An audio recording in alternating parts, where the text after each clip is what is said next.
नमस्कार, राजधानी लाइव में आप सभी का स्वागत है। मैं हूं आपके साथ ऋचा सिंह। चलिए खबरों की शुरुआत करते हैं। देश की राजधानी दिल्ली में प्रदूषण के गंभीर स्तर के चलते स्कूल कॉलेज अगले आदेश तक बंद कर दिए गए हैं। साथ ही सरकारी विभाग में 100% वर्क फ्रॉम होम लागू कर दिया गया है। दिल्ली के पर्यावरण मंत्री गोपाल राय ने बताया कि देश की राजधानी में 21 नवंबर तक निर्माण कार्य पर प्रतिबंध रहेगा। साथ ही सरकारी विभागों में 100% वर्क फ्रॉम होम लागू होगा। यहां जरूरी सेवाओं के अलावा अन्य ट्रकों की एंट्री पर बैन कर दिया गया है। दिल्ली में 1000 सीएनजी प्राइवेट बसों को गुरुवार से यानी कि आज से हायर किया जाएगा और वहीं पर डीडीएमए से मेट्रो और बस से खड़े होकर यात्रा करने की अनुमति नहीं दी गई है। गोपाल राय के अनुसार दिल्ली में 10 साल पुरानी डीजल 15 साल पुरानी गाड़ियों की लिस्ट दिल्ली पुलिस को दे दी गई है और वहीं वाहन प्रदूषण सर्टिफिकेट की सघन जांच भी होगी।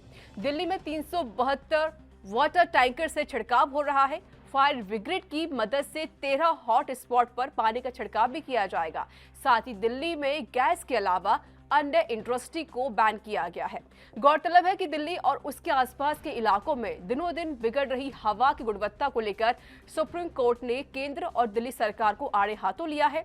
सुप्रीम कोर्ट में हाल ही में केंद्र सरकार ने बताया था कि राजधानी में गंभीर प्रदूषण में पराली जलने से कोई होने वाले धुएं का योगदान केवल 10% ही है। और वहीं सॉलिसिटर जनरल तुषार मेहता ने सुप्रीम कोर्ट में कहा था कि वायु प्रदूषण में उद्योग और सड़क की धूल की बड़ी भूमिका है। इस अवसर पर जस्टिस सूर्यकांत ने केंद्र से कई सवाल किए। क्या आप सैद्धांतिक रूप से इस बात से सहमत हैं कि पराली जलाना कोई मुख्य कारण नहीं है और यह हल्ला वैज्ञानिक और कानूनी आधार के बिना था? यह बात सुप्रीम कोर्ट ने कही। जब केंद्र के वकील ने इसे स्वीकार कर लिया तो न्यायाधीश ने कहा कि दिल्ली सरकार के हलफनामे का कोई मतलब बनता ही नहीं है क्योंकि वे केवल किसानों को दोष दे रहे हैं।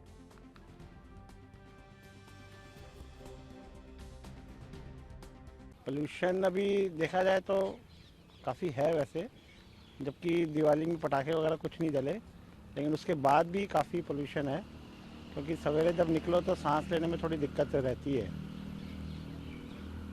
सरकार ने वैसे कई कदम उठाए हैं पोल्यूशन को रोकने के लिए। सरकारी ऑफिस आज से बंद है, स्कूल बंद है और कंस्ट्रक्शन पे भी लगाम लगाई है सरकार ने। क्या लगता है आपको कुछ रोक लगी? उससे फ़र्क तो पड़ेगा क्योंकि जैसे ऑफिस बंद कर दिए तो गाड़ियाँ थोड़ी कम रहेंगी और कंस्ट्रक्शन का काम भी कम कराए तो उससे धूल मिट्टी वगैरह कम रहेगी, तो फ़र्क तो पड़ेगा। और बाकी सरकार कदम तो उठा ही रही है, जैसे वो टावर लगाए हुए हैं पोल्यूशन को क्लियर करने के लिए, एयर फिल्टर वगैरह लगे हुए हैं।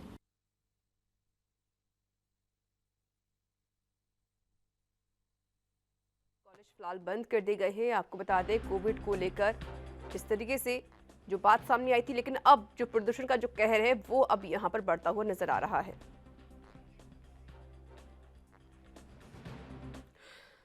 और मेरे साथ जुड़ चुके हैं मेरे सहयोगी दिल्ली से राजीव तिवारी, लाइव जुड़े हुए हैं। राजीव, देखिए स्थिति बहुत ज्यादा गंभीर हो चुकी है प्रदूषण को लेकर।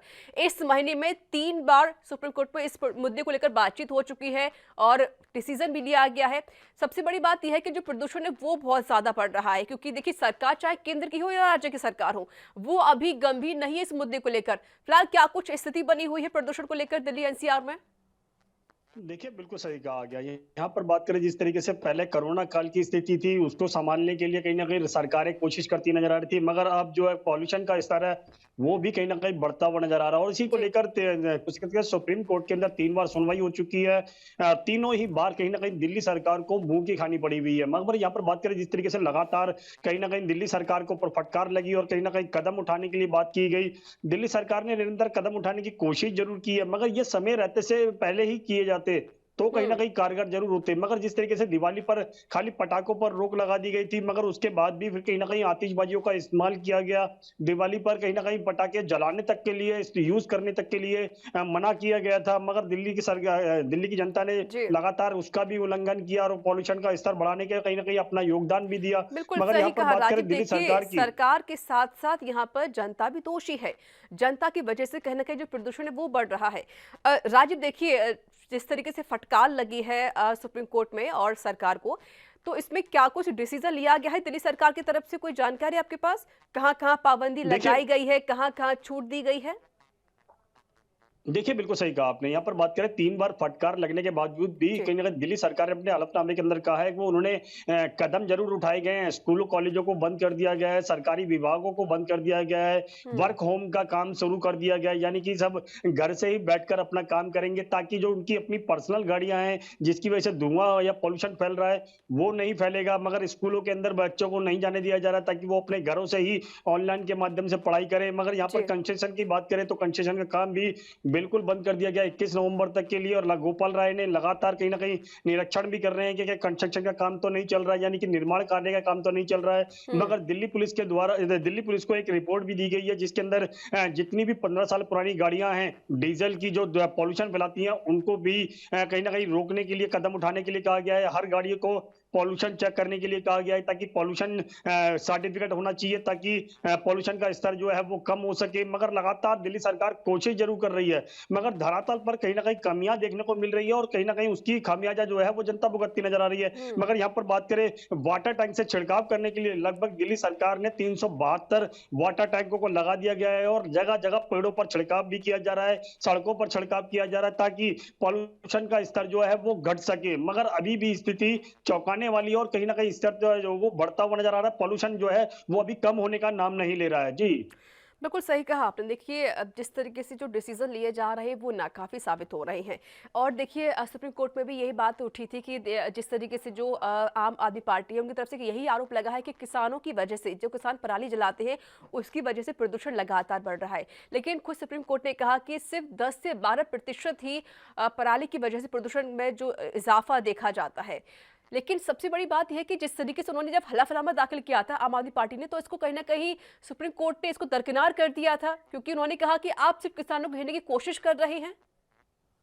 देखिए, बिल्कुल सही कहा गया। यहाँ पर बात करें लगातार जब 2014 से दिल्ली सरकार आई है तो कहीं न कहीं जभी से ही हर बार किसानों के ऊपर टिकड़ा फोड़ दिया जाता है कि जी। पॉल्यूशन जो है वो पराली जलने से हो रहा है और हाँ, ये हर बार का ही किस्सा हो चुका है। मगर जिस तरीके से सुप्रीम कोर्ट ने कहा कि आप हर बार किसानों के ऊपर ही टिकड़ा के फोड़ देते हैं क्योंकि किसान जो है वो अपनी पराली जलाते हैं और उससे कहीं न कहीं सिर्फ 10 से 12% के करीब ही पॉल्यूशन फैलता है। मगर हम्म। यहाँ पर बात करें जिस तरीके से पॉल्यूशन को पराली को लेकर कदम होने चाहिए थे राज्य सरकारों के, वो कारगर होते हुए नजर नहीं आ रहे और किसानों को मजबूरन कहीं ना कहीं वो पराली जलानी पड़ती है। मगर अगर किसानों का पॉल्यूशन यानी कि पराली का जो पॉल्यूशन है वो हटा भी दिया जाए तो सिर्फ 10 से हम्म। 12% का ही पॉल्यूशन बचता है, मगर कम होता है। मगर जिस तरीके से बाकी का पॉल्यूशन है उसके लिए कहीं ना कहीं दिल्ली सरकार को कदम उठाने होंगे, चाहे वो गाड़ियों की रोकने की प्रक्रिया हो, चाहे वो पॉल्यूशन चेक करने की प्रक्रिया हो, हम्म। रेड लाइट पे गाड़ियों को ऑफ कराने की प्रक्रिया हो, ऑड इवन लागू करने की प्रक्रिया हो। लगातार वो प्रक्रिया जो समय से पहले ही चलानी चाहिए थी ताकि दिल्ली के अंदर जो पॉल्यूशन का स्तर है वो बिल्कुल। कंट्रोल हो सके। मगर समय रहने के बावजूद भी किया कहीं ना कहीं इसका कदम उठाया जा रहा है और अभी तक ऑड इवन बिल्कुल नहीं चलाया गया। तो कहीं ना कहीं जिस हम्म। तरीके से सारी प्रक्रिया की जा रही है तो कहीं ना कहीं दिक्कतें जरूर आ रही है और पॉल्यूशन का स्तर वो भी बढ़ता हुआ नजर आ रहा है। मगर जो लगातार कहीं ना कहीं जनता जो है वो परेशान होती नजर आ रही है और जनता जो है सरकारों से यही उम्मीद कर रही है कि कुछ बड़े कदम उठाए जाएं, चाहे वो गाड़ियों की रोक को लेकर हो, चाहे वो बिल्कुल। ट्रैक्टरों की लेकिन रोक को लेकर हो या राजीव, ट्रकों जो की रोक को सरकार लेकर है हो। जनता की उम्मीदों पर खरा नहीं उतर पा रही है। देखिए, हर साल यही स्थिति बनती है, हर साल यही सिचुएशन बनती है पॉल्यूशन को लेकर। लेकिन सरकार कभी भी गंभीर नहीं होती, सिर्फ सरकार कागजी बातों करती है और सारे दावे भी कर देती है जो कि नाकाफी साबित होते हैं। चलिए, बहुत बहुत शुक्रिया आपका राजीव, अधिक जानकारी देने के लिए। तो चलिए अगली खबर का रुख कर लेते हैं। मुंबई में एक मजिस्ट्रेट अदालत ने बुधवार को एक बड़े घटनाक्रम में शहर के पूर्व पुलिस आयुक्त परमवीर सिंह को उनके खिलाफ दर्ज जबरन वसूली के एक मामले में भगौड़ा घोषित कर दिया है। अदालत का यह फैसला मुंबई पुलिस द्वारा दायर एक आवेदन के बाद सामने आया है, जिसमें सिंह को भगौड़ा घोषित करने की मांग की गई थी, जो कि कई महीने से लापता हैं। घटनाक्रम से जुड़े सूत्रों ने कहा है कि पूर्व पुलिस आयुक्त परमवीर सिंह को भगौड़ा अपराधी घोषित करने के मुंबई पुलिस के आवेदन को स्वीकार कर लिया गया है।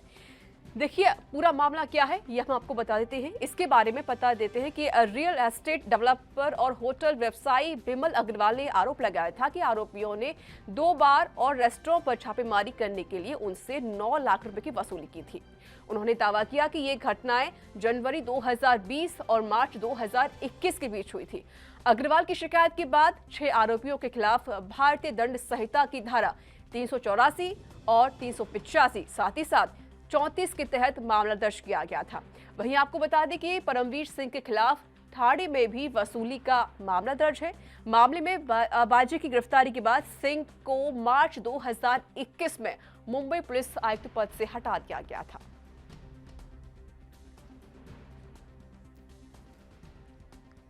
तो देखिए, पूर्व आईपीएस परमवीर सिंह की जो मुश्किलें हैं वो यहां पर बढ़ती हुई नजर आ रही हैं।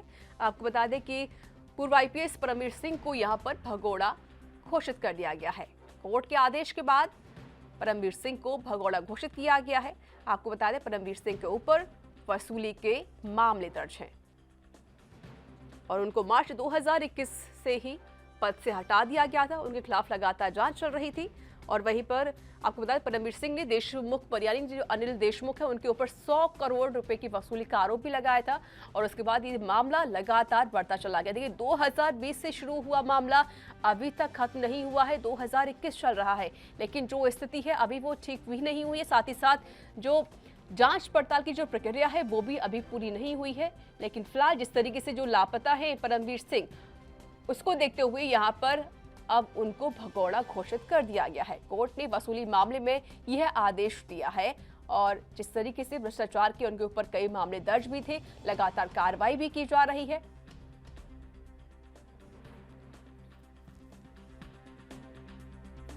आपको बता दें कि 2020 में परमवीर सिंह ने महाराष्ट्र के पूर्व गृह मंत्री अनिल देशमुख पर कई गंभीर आरोप लगाए। तो उन्होंने कहा कि भ्रष्टाचार हो या फिर वसूली का मामला हो, लगभग 100 करोड़ की वसूली का सिंह ने देशमुख पर आरोप लगाया था।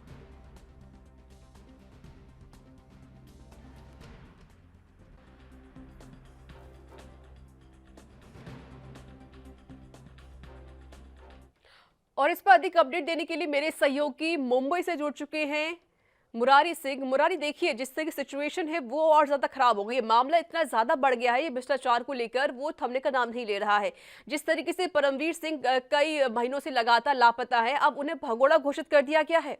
मुरारी, देखिए, जिस तरीके से पहले नोटिस जारी की गई थी और इस नोटिस पर उन्होंने कोई जवाब नहीं दिया था और उसके बाद से ही ऐसा माना जा रहा था कि कोर्ट इस मामले में कोई गंभीरता ले सकता है और ऐसे में स्थिति जो है कहीं न कहीं बनती हुई दिखाई दे रही है कि परमवीर सिंह की जो मुश्किलें हैं काफी हद तक बढ़ चुकी है। उन्हें निचली अदालत में जो है भगोड़ा घोषित कर दिया। उनके साथ जो पुलिसकर्मी जो आरोपी थे उनके ऊपर भी पुलिस कहीं न कहीं नकेल कस रही है। मुंबई क्राइम ब्रांच की बात करें तो मुंबई क्राइम ब्रांच इस मामले में परमवीर सिंह के खिलाफ चाहे थाने में जो मामले दर्ज थे या फिर मुंबई के गोरेगांव में, इन दोनों मामलों पर भी काफी बारीकी से खंगाल रही है। मुरारी, देखिए, मार्च में ही उनको उनके पद से हटा दिया गया था और सबसे बड़ी बात यह है कि वह इतने महीनों से लापता भी है, इसलिए उनको भगोड़ा भी घोषित किया गया है। उनको कई बार बुलाया भी लेकिन वो नहीं आ पाए। मुरारी, क्या उनकी अब जो संपत्ति है उसको कुर्क करने की कोई कार्रवाई की जा रही है? क्या उनकी संपत्ति कुर्क की जाएगी अब होगी? रिचा, देखिए, इस मामले में जब किसी व्यक्ति को भगोड़ा घोषित किया जाता है तो सबसे पहले जो केंद्रीय एजेंसियां होती है या फिर राज्य सरकार की एजेंसियां होती है वो सबसे पहले जो उनकी संपत्ति होती है उस पर अपना दखल, अपना दावा देते हैं और ऐसा माना जा रहा है कि एक परमवीर सिंह भगोड़ा घोषित हुए हैं। अगर जो समय सीमा है उसमें उनके वकील की तरफ से या फिर परमवीर सिंह की तरफ से कोई बात नहीं रखी जाती है तो जो उनकी संपत्ति है उसे नीलाम किया जा सकता है और उसे लेकर के लगातार महाराष्ट्र सरकार की बात करें तो कार्रवाई में कोई कसर नहीं की जा रही है। नीचा, एक बात समझना होगा कि जहां महाराष्ट्र के पूर्व गृह राज्य मंत्री अनिल देशमुख इसी मामले से जुड़े मनी लॉन्ड्रिंग से लेकर और वसूली मामले से डीसीपी ट्रांसफर मामले में आगे सलाखों के पीछे है और उनके ऊपर आरोप लगाने वाले परमवीर सिंह देश छोड़कर फरार है, देश में उन्हें भगोड़ा घोषित। देशमुख फिलहाल अभी सलाखों के पीछे है, लेकिन जिस तरीके से आरोप उन पर लगाए गए थे वसूली को लेकर और परमवीर सिंह अभी वो लापता है और अब उनको भगोड़ा घोषित कर दिया गया है। वक्त एक छोटे से ब्रेक का है, कल हाजिर होंगे।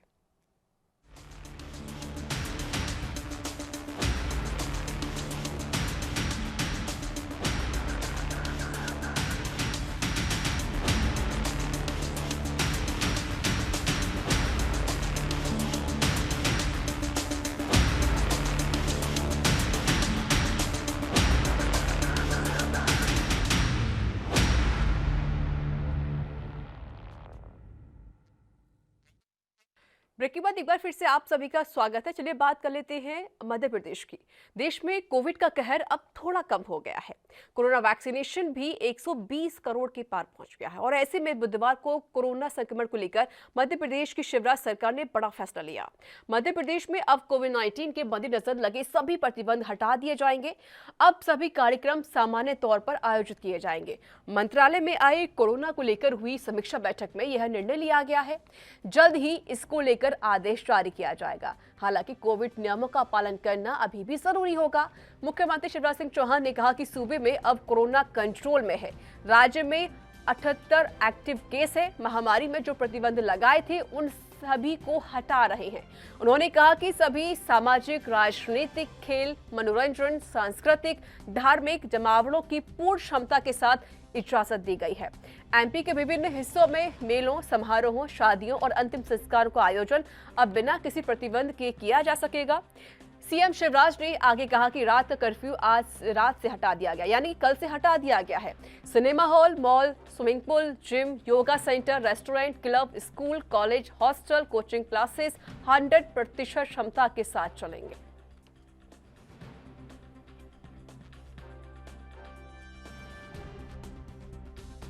मध्य प्रदेश में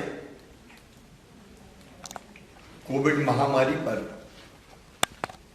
अभी पूरी तरह से नियंत्रण है। आज 5 पॉजिटिव केस आए हैं। एक्टिव केसों की भी संख्या घट के 78 हो गई है। हम स्थिति पर लगातार नजर बनाए हुए हैं, लेकिन कोविड संकट पर नियंत्रण होने के कारण महामारी के समय, कोविड-19 महामारी के समय जो प्रतिबंध लगाए गए थे, वो सभी प्रतिबंध आज से ही हमने हटाने का फैसला किया है। अब समस्त सामाजिक, राजनीतिक, खेल, मनोरंजन, सांस्कृतिक और धार्मिक आयोजन पूरी क्षमता के साथ हो सकेंगे। प्रदेश में अलग अलग स्थानों पर लगने वाले मेलों का आयोजन किया जा सकेगा। चल समारोह अब निकल सकेंगे और विवाह अब जितनी संख्या की मर्जी हो उतनी संख्या में संपन्न किए जा सकेंगे। अंतिम संस्कार में भी पूरी क्षमता से लोग अंतिम दर्शन के लिए, अंतिम श्रद्धांजलि देने सम्मिलित हो सकेंगे। नाइट कर्फ्यू भी आज रात से ही समाप्त किया जा रहा है। और देखिए, भोपाल से मेरे सहयोगी जुड़ चुके हैं, लाइव जुड़े हुए हैं विजय तिवारी। विजय, देखिए कोविड का कहर अब कम हो गया है क्योंकि मध्य प्रदेश अब कहीं ना कहीं कोरोना मुक्त हो गया है, ये हम मान सकते हैं। और इसी को लेकर खुद मुख्यमंत्री ने कल प्रेस कॉन्फ्रेंस करके इसकी पूरी जानकारी दी है। साथ ही साथ जो गाइडलाइंस थी, जो प्रतिबंध लगा दिए गए थे, उस पर अब उसको हटा दिया गया है। फिलहाल क्या कुछ स्थिति बनी हुई है और किस तरीके से जो जनता है वो उत्साहित है? क्योंकि देखिए, जनता परेशान थी, सारे स्कूल, कॉलेज सब बंद पड़े हुए थे, शादी समारोह सब बंद पड़ा हुआ था, लेकिन अब कहीं ना कहीं राहत मिलती हुई जनता को नजर आ रही है। विजय, मुख्यमंत्री के द्वारा कोरोना की समीक्षा बैठक की गई थी, जिसमें यह निर्णय लिया गया कि मध्य प्रदेश से अब कोविड-19 में लगे सारे प्रतिबंधों को हटाया जा रहा है। वहीं मुख्यमंत्री के द्वारा यह भी बोला गया कि आज से ही जो नाइट कर्फ्यू लगाया गया सब हटा दिया गया, जिससे कि आम पब्लिक को राहत मिले।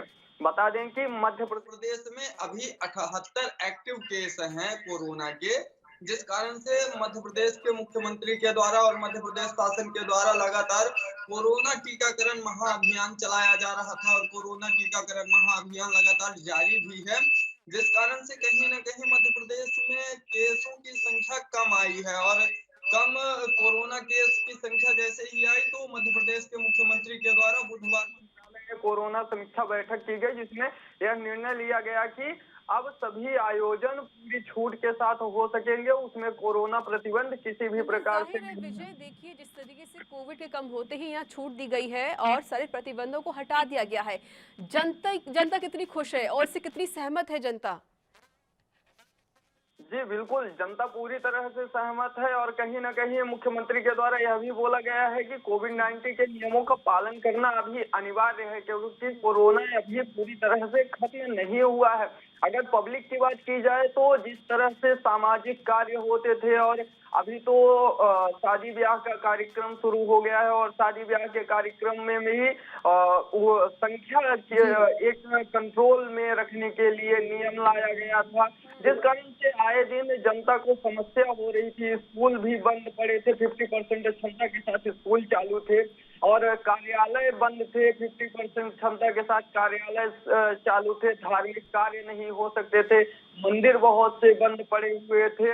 लगातार कहीं न कहीं पब्लिक को इससे परेशानियों को सामना करना पड़ रहा था, लेकिन जैसे ही मध्य प्रदेश के मुख्यमंत्री शिवराज सिंह चौहान के द्वारा कोरोना के ये जो प्रतिबंध लगाए गए थे इसको हटाया गया। देखिए जिस तरीके से जो प्रतिबंध हटा दिया गया है, हम मानते कोविड का जो कहर है वो भले कम हो गया लेकिन अभी खत्म नहीं हुआ है।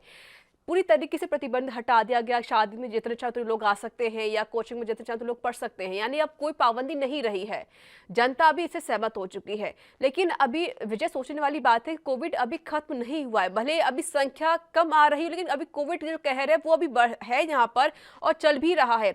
इसको लेकर क्या विपक्ष ने कोई निशाना साधा है सरकार पर? कोई रिएक्शन विपक्ष का? जी बिल्कुल, विपक्ष के द्वारा भी इस पर तरह तरह की टिप्पणियां की जा रही है। यह बोला जा रहा है कि अभी कोविड का कहर खत्म नहीं हुआ है, लेकिन मुख्यमंत्री ने भी यह साफ कर दिया है कि अभी कोरोना का कहर खत्म नहीं हुआ है। कोविड-19 के नियमों का पालन करना अनिवार्य है। छूट तो दे दी जा रही है लेकिन मास्क, सोशल डिस्टेंसिंग, सैनिटाइजर इसका उपयोग लगातार करते रहें, कहीं ना कहीं इससे बचाव होगा। लेकिन जो बिल्कुल, बहुत बहुत शुक्रिया विजय तिवारी आपका अधिक जानकारी देने के लिए। देखिए कोविड का जो कहर है भले ही अभी यहाँ पर कम हो गया है लेकिन अभी जो खत्म नहीं हुआ है। सबसे बड़ी बात है कि शिवराज सिंह सरकार ने यहाँ पर एक बड़ा फैसला ले लिया है, जहाँ पर जितने प्रतिबंध लगे हुए थे मध्य प्रदेश में उन सभी प्रतिबंधों को अब फिलहाल हटा दिया गया है। यानी जो गाइडलाइंस फिलहाल कुछ जारी की गई थी कि मास्क लगाना अनिवार्य है, वो अभी इसका पालन जनता को करना पड़ेगा, लेकिन जनता इससे काफी ज्यादा खुश भी नजर आ रही है और वही विपक्ष भी अब तरह तरह की टिप्पणियां करता हुआ सरकार पर नजर आ रहा है।